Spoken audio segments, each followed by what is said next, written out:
I was a doctor who couldn't heal himself, a migraine specialist who suffered from chronic migraines. Ironic, right?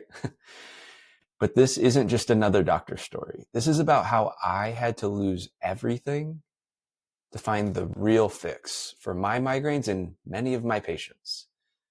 On paper, I had it all. I had a doctorate of pharmacy. I had specialist training. I had a faculty position at a university. I was the guy that other doctors sent their toughest cases to. I was the de-prescriber, they called me, because they would send patients to me to get them off of medications that they didn't need or were causing side effects and consequences and long-term issues. But behind closed doors, I was the one having 15 migraine attacks a month. Some days I'd be laying under my desk in the dark, just praying that no one at work would come find me or need me. I had the perfect life on paper, perfect career, but in reality, I had the perfect mess.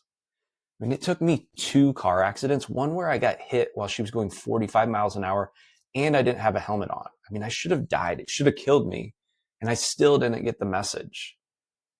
Because sometimes the hardest person to wake up, the hardest person to heal is ourselves. But here's the crazy part. My healing did not come from medications. It didn't even come from meditation. It came from simple neuroscience. And in just 1 week, my migraines disappeared. They haven't come back in years. So today, I help others achieve the same transformation through what we call the Migraine Freedom Method. But before I tell you about that, you need to understand how I got here. Because this journey taught me something crucial about healing that no medical school could teach. And my story is your story. And so what worked for me will work for you. So it started when I was 11 years old. The headaches began. But hey, I was just a kid. I mean, who pays attention to headaches when you're busy being a kid, right? My parents, they didn't know anything about migraines or much about health. They were healthies. And no one in my family ever had migraines. None of my siblings. So what do most people do? They just pop some ibuprofen and they hope for the best. And over the years, I just kept pushing through. I was a straight A student, valedictorian. I had all state honors in basketball and football. I played Division I college football. But those migraines, they were just getting worse and worse gradually.